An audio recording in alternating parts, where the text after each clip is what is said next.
Halo teman-teman semuanya, di video kali ini saya akan menjelaskan tentang React.js 4W1H. Nah, 4W1H di sini adalah what, who, why, when, dan how. Nah, untuk belajar React.js, kita harus ngerti dulu dasar-dasarnya ya teman-teman. Dan dasar-dasar dari React.js adalah HTML, CSS, dan juga JavaScript. JavaScript yang digunakan adalah JavaScript modern, yaitu JavaScript ES6. Dasar-dasar ini udah saya jelaskan di video-video sebelumnya, dan teman-teman bisa cek dari playlist belajar coding. Nama playlistnya adalah belajar front-end development.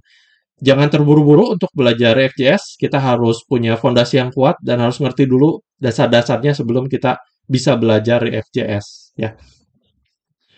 Yang pertama adalah what is React.js.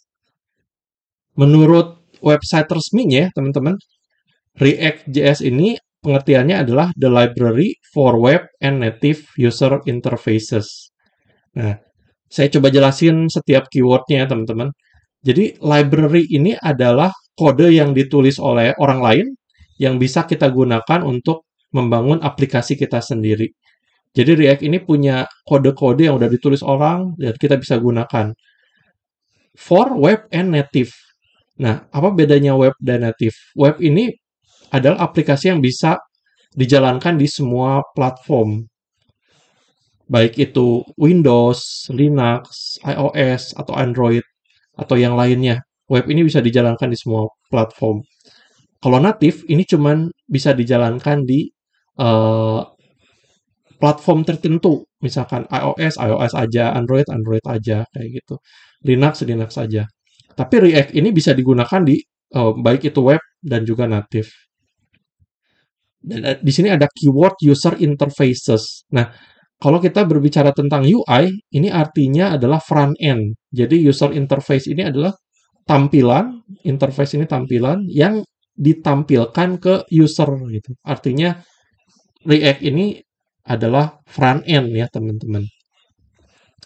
Nah, yang kedua adalah who created React.js. React.js ini didevelop sama Facebook ya, teman-teman, atau sekarang namanya Meta, dan dirilis di tahun 2013. Saya ngerekam video ini tahun 2023, artinya udah 10 tahun yang lalu. Tapi sampai hari ini, React.js ini masih hot, banyak perusahaan dan makin banyak perusahaan yang pakai React.js, teman-teman. Jadi kalau teman-teman ngerti React.js, jago React.js, saya yakin akan gampang buat teman-teman bisa dapat kerjaan. Yang ketiga adalah why React.js was created. Saya kasih analogi seperti ini ya teman-teman. Misalnya kita punya barang-barang di rumah dan kita taruh barang-barang itu ke satu box yang besar gitu. Ada mainan, ada alat tulis, ada alat buat ngejahit, dan lain sebagainya. Ini masuk ke satu box yang sama. Pasti kalau seperti ini akan mudah buat dikelola ya teman-teman. Mudah, akan susah buat diatur dan juga susah kalau kita mau cari barang karena semuanya berantakan dan ada di satu box yang sama. Tapi beda halnya kalau kita punya lemari dengan laci-laci seperti ini, teman-teman. Akan mudah buat kita mengelola barang-barang kita. Kita bisa taruh mainan di satu laci berikutnya kita taruh alat tulis, laci berikutnya kita taruh uh, alat-alat buat menjahit, kayak gitu. Akan gampang buat kita mengelola dan mencari barang kalau kita pakai lemari dengan laci seperti ini. Begitu juga dengan website, teman-teman.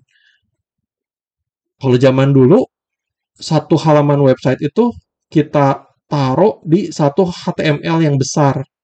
Kalau ada perubahan di halaman itu, di page itu, kita harus rubah HTML yang besar ini. Tapi setelah ada React.js, HTML yang besar ini dipecah-pecah jadi HTML-HTML yang kecil. Nah, HTML-HTML yang kecil ini disebutnya komponen, teman-teman. Jadi bisa ada header komponen, banner komponen, ada sidebar komponen, produk komponen, footer komponen. Komponen-komponen ini juga bisa dipakai atau bisa dipanggil di halaman website yang lain seperti itu. HTML ini akan dipanggil menggunakan JavaScript kalau di React.js. Nanti kita akan pelajari lebih jauh konsep tentang JSX ya teman-teman. Jadi HTML di dalam JavaScript. Nah, yang keempat adalah when to use React.js. Jadi, kapan kita harus menggunakan React.js? Nah, React.js ini digunakan kalau kita mau membuat UI yang kompleks dan dinamis. Jadi, kalau websitenya sederhana atau statik, itu nggak perlu React.js. Malah mempersulit pembuatan websitenya. Tapi kalau kita mau buat website yang kompleks dan dinamis, itu kita perlu React.js. Yang kedua, kalau kita mau membuat komponen yang modular. Jadi seperti yang sudah dijelaskan tadi, kalau kita misalnya mau buat website dengan beberapa page gitu ya, dan kita punya komponen product list misalnya. Si product list ini bisa ditampilkan di halaman depan dari website, di homepage atau di bagian produknya, page produk. Itu si product listnya kalau dibuat jadi komponen itu bisa dengan mudah dipanggil di halaman website yang berbeda-beda seperti itu. Itu disebutnya modular.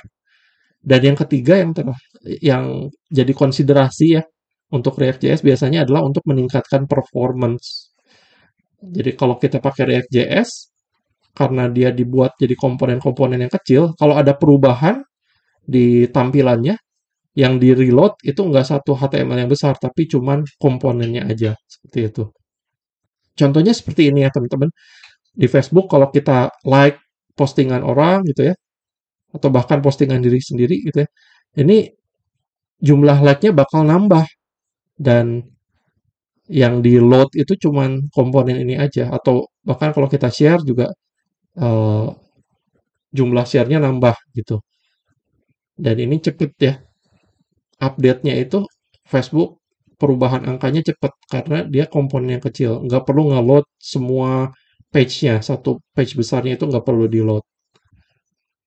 Itu contoh lainnya kalau kita pergi ke e-commerce website ya teman-teman, ada add to cart, kita nambahin barang itu akan secara otomatis nambahin di shopping cart-nya. Nah, ini juga menggunakan React.js ya teman-teman. Ini contoh website yang dinamis. Tadi kita udah membahas tentang 4W-nya. Nah, ini satu H-nya yaitu how to create React.js app. Nah, untuk membuat React.js app, kita perlu dua hal, yaitu Node.js dan juga NPM. Node.js ini adalah open source JavaScript runtime environment. Nah, apa itu runtime environment? Runtime environment ini adalah sistem untuk menjalankan sebuah aplikasi. Jadi React.js itu nggak bisa berjalan sendiri. Dia perlu Node.js gitu untuk bisa berjalan. Nah, NPM ini adalah Node Package Manager. Jadi package manajernya si Node.js. Kalau kita install Node.js, ini satu paket. Dia akan install Node.js dan juga NPM. Nah, apa itu package manager? Saya coba jelaskan dengan analogi seperti ini, teman-teman. Misalnya, kalau ada orang yang bangun rumah, ya teman-teman. Untuk bangun rumah itu dia perlu genteng, perlu pintu, perlu batu bata, perlu jendela, gitu. Dan perlu ubin dan lain sebagainya. Tapi yang ngebangun rumah ini dia nggak perlu bikin gentengnya dari nol, nggak perlu bikin pintunya dari kayu, digergaji gitu. Nggak perlu ya teman-teman. Dia cukup pergi ke toko bangunan, beli genteng yang udah jadi, beli pintu yang udah jadi, beli batu bata yang udah jadi, beli jendela yang udah jadi, dan semuanya ini tinggal disusun untuk jadi sebuah rumah. Nah, semuanya ini bisa dibeli di toko bangunan PT Sumber Makmur gitu. Nah, toko bangunan PT Sumber Makmur itu analoginya adalah analogi dari si NPM. Jadi NPM ini dia mengelola package-package dan sampai tahun 2023 ini di websitenya kita bisa lihat udah ada sekitar 2 juta package ya yang dikelola di NPM. Rumah yang mau kita bangun itu adalah React.js website yang mau kita bangun gitu. Dan biasanya package yang sering dipakai untuk buat React.js website ini adalah Create React App dan juga Fight. Nah, di video kali ini saya akan jelaskan bagaimana cara menggunakan Fight. Ini langkah-langkahnya ya teman-teman untuk membuat React App. Yang pertama adalah install Node.js.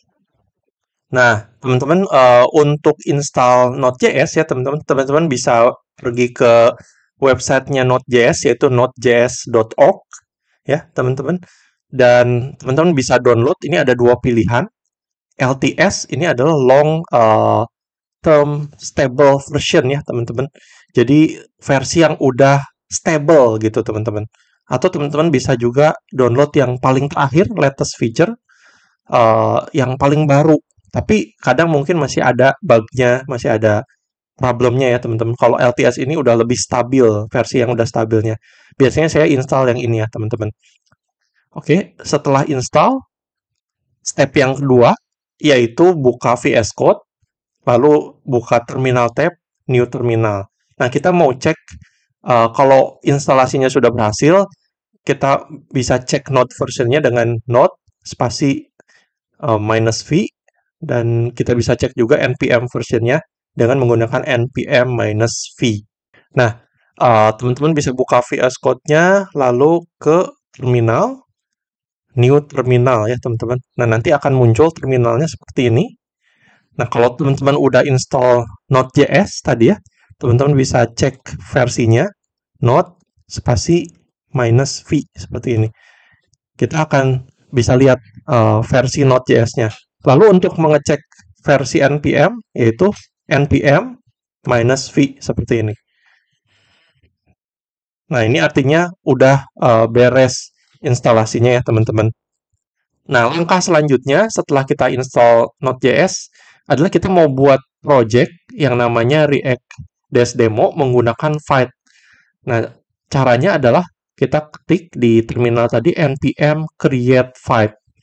Nanti dia juga akan kasih step selanjutnya, yaitu masuk ke folder React Demo, pakai cd React Demo, terus jalankan projectnya dengan npm install.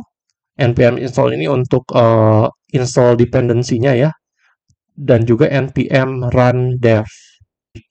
Nah, tadi komennya adalah npm create Vite ya, teman-teman, buat install Vite. Jadi Vite ini package untuk membuat React.js aplikasi.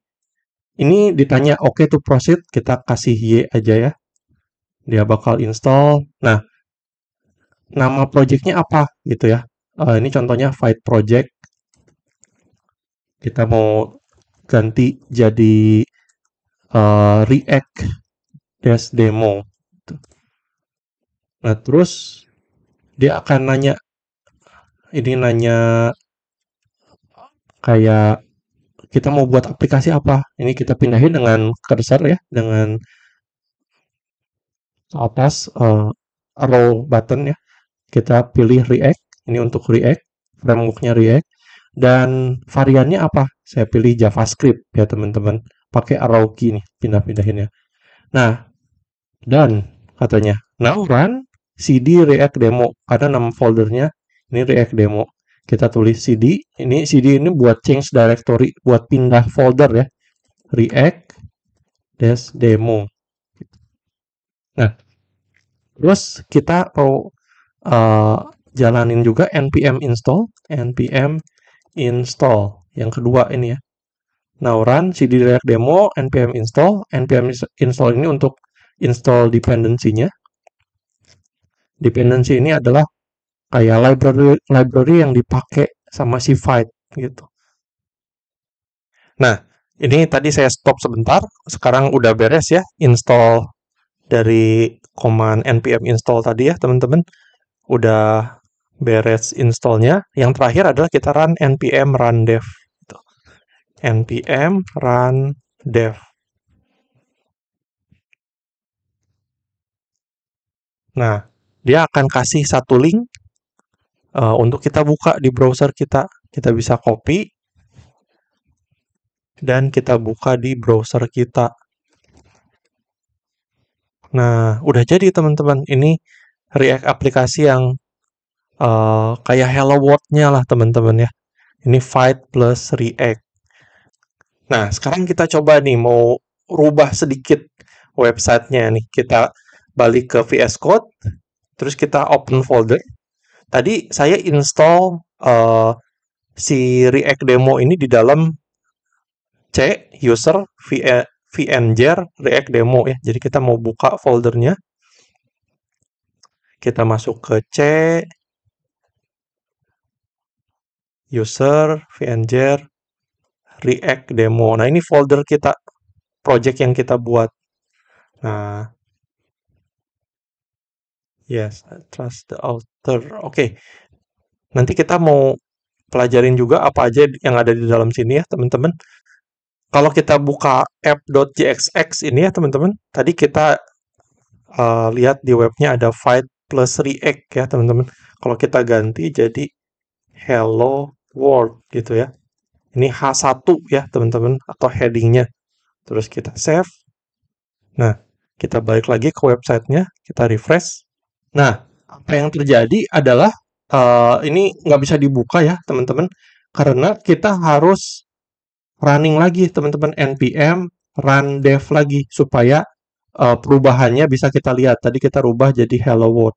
Tapi supaya nggak setiap berubah harus nulis ini ya, harus menjalankan run dev ini, kita bisa tambahin yang namanya flag watch, teman-teman, supaya kita bisa langsung lihat perubahannya. Nah, coba kita pakai ini ya, npm run dev watch.